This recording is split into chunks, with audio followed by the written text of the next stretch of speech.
welcome one and all to Cine Bijou. Yes, everyone, we are back for our third season with a brand new look, fresh takes, deep dives, and everything you love about indie films. If you've missed any of our previous episodes, you can find them on the usual platforms, Spotify, YouTube, and Apple Podcast. And before we dive in, please take time to hit that like button, subscribe, and share this episode with your fellow movie lovers. Now, on with the show. Well, listen, I've watched the film, Witches of the Pool Bottom, and I did read the synopsis, and yet I was still taken by surprise. Not so much about the film's theme, but certainly the delivery of the message. And I think I noticed in the film there's a lot of genres and subgenres within the film that you've used to make your to convey your message. You've got body horror, slapstick, martial arts, action. So in the briefing, you've mentioned that the story behind this comes from a very personal place for you. So bearing that in mind, how did you land on using all these different storytelling and visual techniques? How do you use them as the primary vehicles to talk about something that for you is so intimate and so deeply personal? Yeah, I think because when I first came up with the idea, I realized I've seen quite a few films about kind of body image in general, and a lot of them I walked away and I just didn't feel any better about my body or my body image, and so I thought rather than doing a drama, of course, it does hit home with the message, but rather than doing that, I wanted to have the audience feel something different towards the end of it, rather than it just being this is educational about what's going on in my head. This is more, I wanted to change their perspective on their bodies. So that was kind of the route into it. I had an end goal. And the way I went around that was, well, the answer for me that helped me get through that is to kind of take everything in all of its absurdity, the whole beauty industry in all of its kind of farce absurdity, and laugh at it and just have fun with it and just play with it. Because I think that's how I get through a lot of issues in my life is kind of keeping positive and just realizing life is absurd, so you might as well dance. So that is part of why I did it like I did. It's kind of my voice, and that's kind of how I see the world and see how we get through issues. But I think also because it's such a personal, specific thing. But like because it does go back in time and I wanted to include all women. So I think subconsciously I thought I want to include all genres. I want it to be open to everybody. And so people, if you like comedy or if you like horror, whatever, you're always going to get some part of this message that's going to hit you because everybody is human. Everybody goes through insecurity about their body.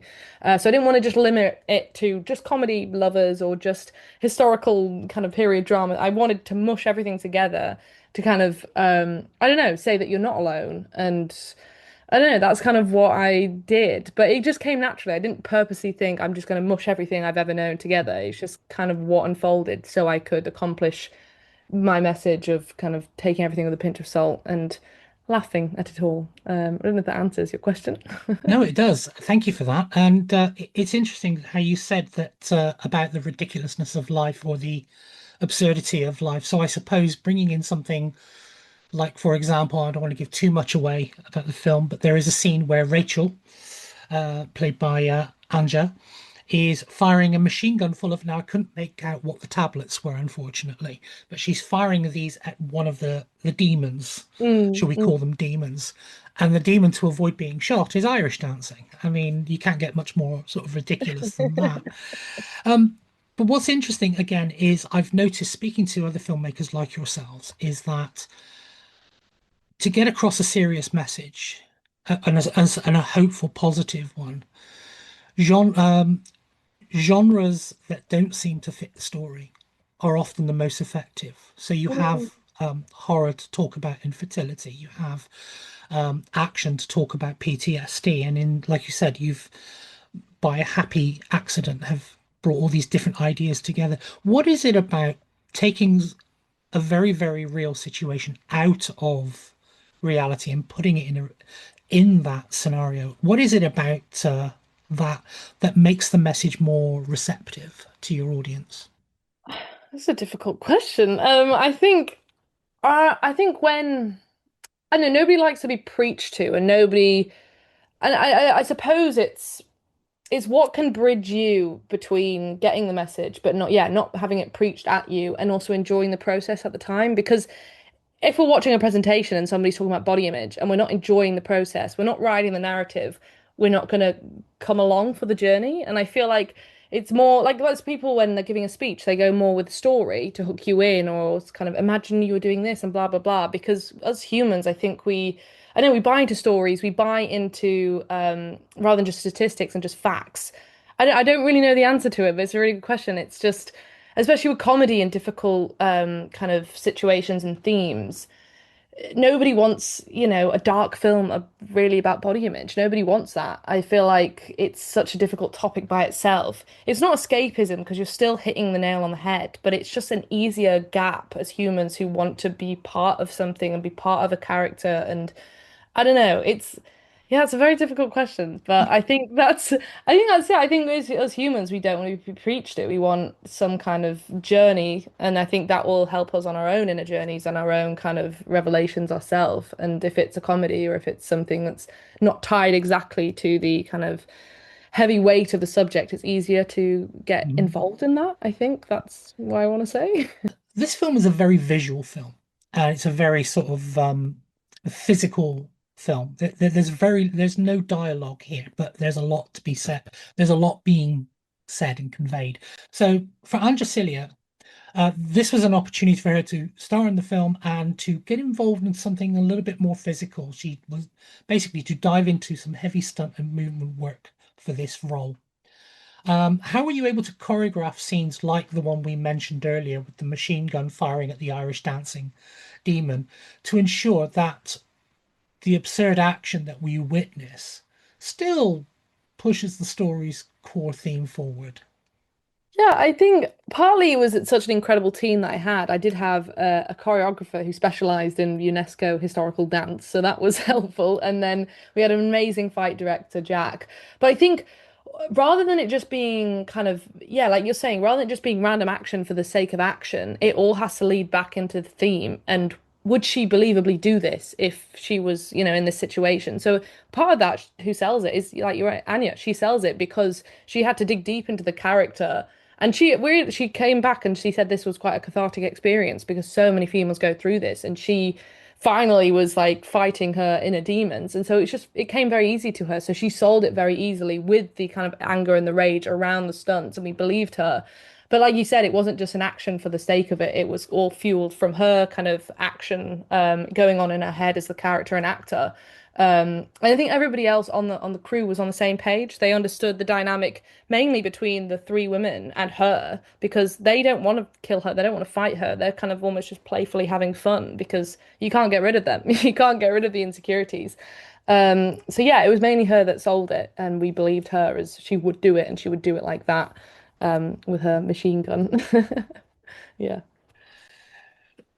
And it sounded like it was a lot of fun to make, especially if people who watch the film at Holly Shorts, and we'll talk about your feelings about that later, when they see at the end that there's a little hint that actually the film was quite a lot of fun to make as well as having its challenges. So again, one of the things that really sort of caught my attention is how the film very, very quickly changes tone. So from the initial setup where Rachel is just looking at herself in the mirror and her friend is just sort of talking at her in the background, it suddenly then changes to something very surreal. The visual setup, like the draining the pool to reveal the three demon-like manifestations, it's visually striking. It really is, and it set the tone. What was your process for designing these characters so that they felt eerie and exaggerated, but without losing the audience's empathy? Yeah, I think that was the thing. It was like no, but not a lot of people got it. But it is in a way, it's kind of a horror film, and it is eerie, like you're saying. It is because I would try to make them as gross and as just like sinister as possible. Because of course we're from Rachel's perspective, and imagine if you saw your insecurities come to life, they're not going to be your best friends, are they?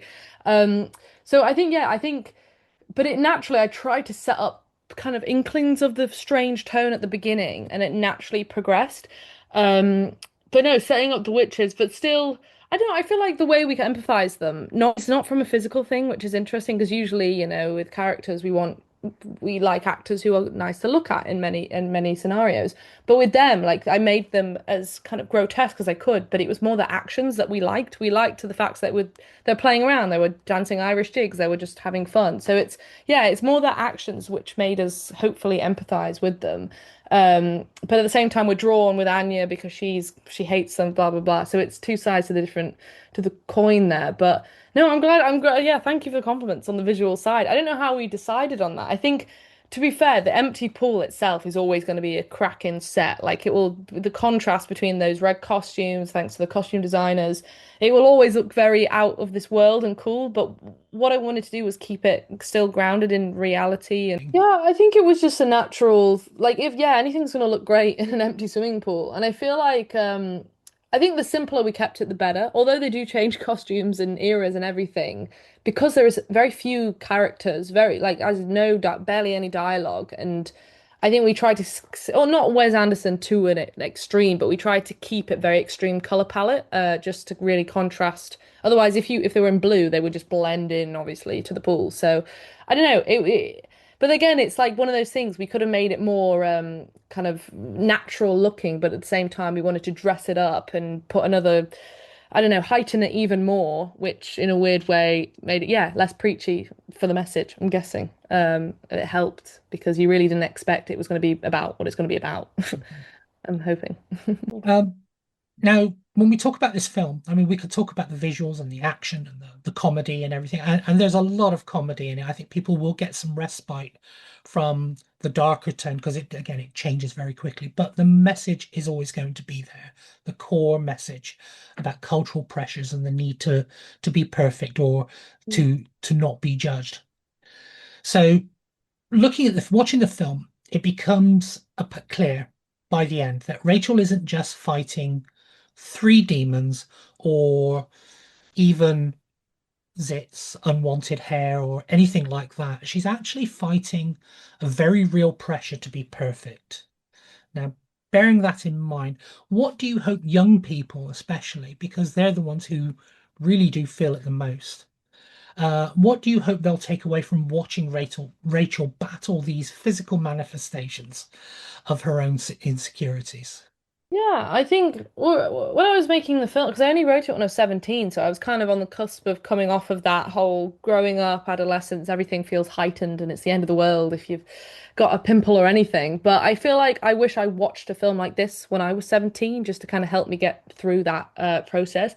I think what I want them to take away is the main thing is you're not alone. You're absolutely not alone in this at all. Like everybody is going through this, and everybody thinks that they are the most important person in the world, and that everybody's looking at their insecurities. No, they're not. They're caring about themselves. They're worrying about other people looking at themselves.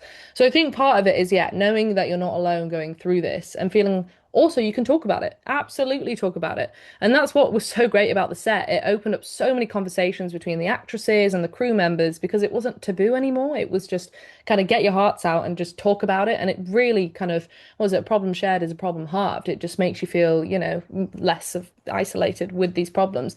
And I think the main thing is that the kind of journey that Rachel goes on is that no matter what product or what plaster you put on your issues, you'll never feel enough. You'll never feel perfect. So it's changing the internal workings of your mind is the only way really to get around it because the beauty industry will always give you an issue and then a solution, but at the end of the day, you'll always want more and you'll never feel perfect. So you might as well, just laugh, have the absurdity and just, I don't know, feel just enough how you are. It's easy to say, it's a journey and it's a process. But yeah, and I feel like in the modern age, and especially in my generation, it's really hard not to compare, especially with social media and AI perfect models. Like people aren't looking human anymore, and we've got really unrealistic standards. So knowing that we are gross, we are human, but we are beautiful, and we just need to accept that and embrace everything that we don't initially love about ourselves because at the end of the day we can't really change that. So I'm guessing that's my message. No, I think that's a really good message because you've hit the nail on the head. We have technology and media that wants to present only the glamorous side of teenagers and people Mm, without, they want to sort of hide or ignore the grossness. So really, your message is to just be accepting of it, yeah. own it, and don't worry about what anybody else thinks, which is a very powerful message to send. So I get that. So just sort of bringing things to a close now. I mentioned earlier that the film is going to screen at HollyShorts in LA in the TCL Chinese Theatre. I still can't say that because for me, that will always be Grauman's Yeah, yeah, Chinese yeah, Theatre, which yeah. I've been to, by the way. It's a fabulous building. Oh, Yeah.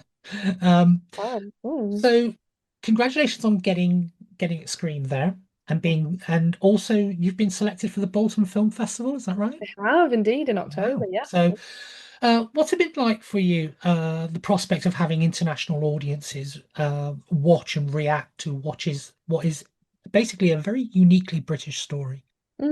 I think first off, as you said, when you first, like, imagine watching the film, but imagine reading the script of the film. Everybody thought I was absolutely insane. So it's actually nice that it kind of hit in some places and it wasn't just chaos. Like it did land, which is nice. Um, and I think I'm just really grateful that people are recognizing other people's work and people are recognizing that it is a universal story. And no matter, yeah, what language you're speaking or what country you're in, I'm hoping, and I think it has translated, because at the end, yeah, it's the end of the day, we're all humans, we're all going through the same thing. But because also I chose action, which is it's not dialogue heavy, so it can be translated because everybody knows what a gun is anywhere in the world. So I think it's easily kind of translatable to the different countries. But no, I just can't wait to see what people's reactions are because I think people in like different areas of the world, they have different humors, they have different kind of societal norms about how they talk about bodies. So I just want to, yeah, I want to see and I want to start conversations, especially after the screening and just, yeah, see did it land or did it not, and yeah, go on the journey with the film because it was a journey to create it. So I feel like, yeah, it's going to be an exciting one to start on, especially yeah in LA next week. It's going to be great. Absolutely. And speaking of long journeys, are you going to fly out to LA to? Absolutely. I'm flying 2 days. So Sunday. Sunday is Oh, my first wow. time. Oh, Yeah. well, enjoy yourself, and I hope you enjoy TCL Chinese Theatre. Sorry, I nearly said Grauman's there. Um, so great, you'll be able to see it in front of an audience on the big screen. That's wonderful. So, lastly, then, and then I'll let you go.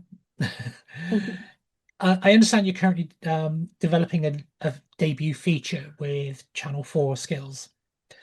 Has working on this project influenced your filmic style or themes that you plan to explore in your next project? Yeah, absolutely. I feel like I've made quite a few shorts now, but I think this one is definitely kind of not my calling card, but it's the culmination of a lot of mistakes that I've learned from, and it's the culmination of being so bold in my voice and not caring, like almost like Rachel in the film, not caring what anybody thinks. And I think I finally, obviously it's still a journey, but I think I finally found exactly what tone and voice I have and what makes me different as a filmmaker, like the unique British story. So definitely going into my feature, although I tried to write one 2 years ago, I just know I wasn't ready. Whereas now I think I know exactly what I want to say and more so how I want to say it. And like you said, I want it to be not preachy. I want it to be bold, and so it translates. People bring their guards down, and what message I'm trying to say in the feature yeah, lands definitely more. And also, I just made so many mistakes on this film, so I learned so much in collaboration and on the shoot. So even the creation of the film of my feature will just be so much more smooth, much smoother than than if I hadn't done this film. So it's been a great journey, and I've met some incredible people along the way. And yeah, here's to the future. We'll see what it holds. Yeah. Thank you so much for tuning into this episode of Cine Bijou. I hope you enjoyed the show. Why not share your thoughts by leaving a comment and connecting with us across social media on Blue Sky, Threads, Instagram, and TikTok. And if you want to catch up on our exclusive reviews and features, then make sure you visit cine-bijou.co.uk. So keep watching, keep listening, keep sharing, and remember to support indie film.